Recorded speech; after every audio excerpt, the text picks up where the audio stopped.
Since the launch of All Elite Wrestling, there have been several breakout stars that have made a name for themselves, but few have done so with quite as much fanfare as Hook, the son of ECW original Taz. He would make his AEW in-ring debut on the December 10th edition of Rampage and has remained undefeated ever since as he continues to build on his impressive streak. One of the things that has caught fans' attention is Hook's silent and mysterious persona, leading to many wanting to know more about the man behind the character.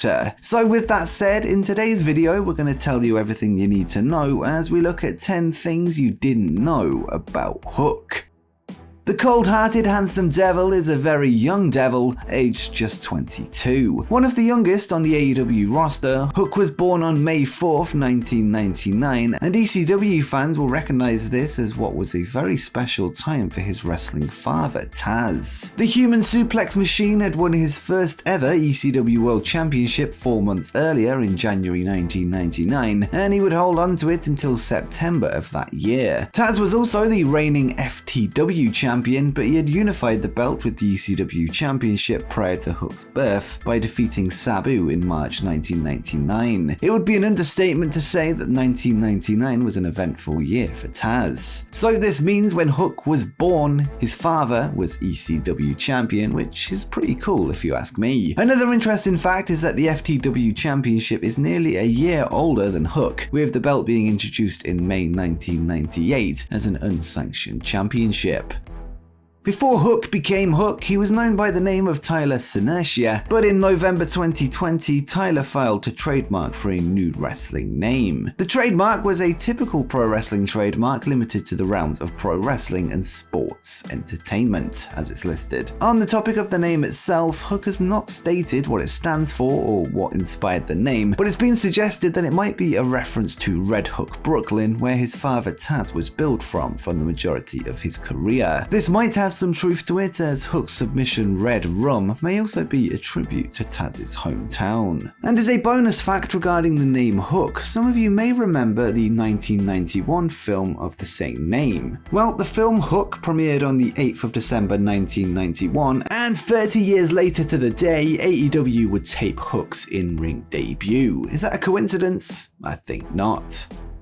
Hook has been praised by many for his great physique and in-ring talent. It should come as no surprise that the handsome devil has been an athlete since high school. Tyler was a member of his high school lacrosse team and was one of the school's greatest. He held the record for most ground balls in a season, 157 in total, and most turnovers forced in a season, 114. Synertia was not just a great lacrosse player in his high school, but he was excellent on a national scale, being ranked the 74th best player by Inside Lacrosse. Hook would continue his lacrosse career, with him eventually playing for the Bucknell Bison's men's team, representing Bucknell University in Lewisburg, Pennsylvania. However, he only competed in and won 4 games before finding his true calling as a professional wrestler.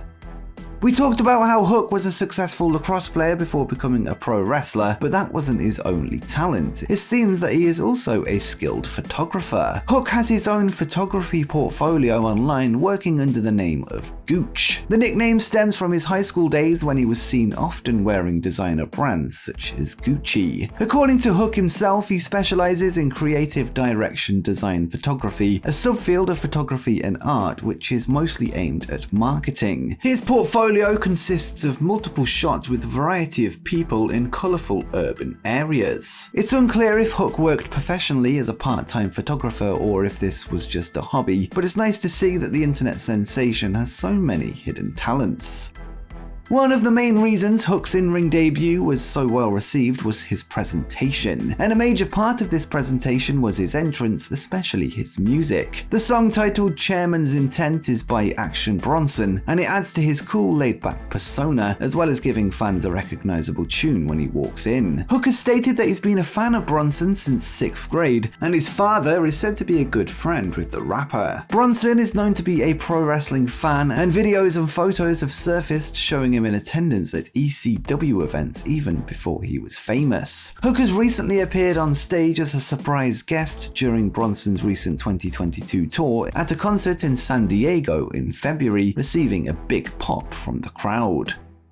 Every good pro wrestler needs a good trainer. As a second-generation talent, Hook was fortunate enough to be trained by a multitude of great talents, including his father Taz, who is obviously a big influence on him. Hook has adapted many of Taz's moves, including the Red Rum, which is previously known as the Taz Mission. Another one of Hook's trainers is Impact Wrestling star Brian Myers, better known as Kurt Hawkins in WWE. Hook joined Brian's Creator Pro Wrestler School in New York, where he would improve his in-ring technique. Other trainers include Cody Rhodes and QT Marshall, as Hook was part of the Nightmare Factory training system, which was a gateway to AEW. This was used as an element of the Cody Rhodes vs Team Taz feud in 2020. Hook was trained at the same time as Brock Anderson, the son of wrestling legend Arn Anderson, and the two would regularly train together with their trainers watching their matches and telling them how to improve their game. As a 22-year-old, Hook is a young man but is still an adult, meaning he can enjoy the party lifestyle. While his on-screen persona is that of a reserved man who doesn't speak too much, apparently he's quite the social guy in real life. In January 2022, a video surfaced showing Hook enjoying himself in a New York City nightclub, Sapphire, where they were holding a Sunday night event titled Sins NYC. In the video, Hook can be seen having fun with an exotic dancer, which seemed to only add to his badass image. The video gave fans a glimpse of the life of Hook behind the scenes, with the video shortly surfacing after his merchandise success that we will speak about later on in the video, something that he was clearly there to celebrate. The reason Hook's debut was unlike any other was because he became an internet sensation before having a single match. His attitude had already caught people's attention when he was at ringside with Team Taz, but it was the memes that made him an icon. After CM Punk was done with his first AEW feud against Darby Allin, he addressed the crowd questioning who his next opponent might be, leading to a standoff with Team Taz. It was during this promo that CM Punk said the now iconic line, "Send Hook," as he ran through the names of the faction's members. The line sent the internet into a frenzy, and Send Hook became an overnight sensation, and AEW embraced it. Hook made his debut nearly 3 months after Send Hook became a thing, and the meme basically said that Hook was the real badass of Team Taz, which further fueled fans' curiosity about how he would perform in a match. With his attitude winning the crowd and the meme getting him more over than almost anybody else on the roster, Hook's debut was met with gleeful joy as people were surprised to see that he could back up the hype in the squared circle. And speaking of Hook's debut, this led to a fantastic first week showing on ShopAEW.com. He was over with the crowd, he had great in-ring talent and psychology with a great persona. Hook was a major future star and the fans knew it. Following CM Punk's huge debut in August 2021, his white and black Best in the World t-shirt topped the weekly sales week after week, with Punk even beating the previous record of shirts sold in just 72 hours, and he became the biggest merch seller for the company. He sat on top of the weekly sales for more than 4 months, but that was until Hook came along. After Hook made his debut against Fuego del Sol on AEW Rampage in December 2021, Hook's money-making capabilities became immediately clear. His first piece of merchandise, a simple white shirt with the word Hook in a stylized font, overtook Punk's sales for that week and has continued to perform well in the charts ever since.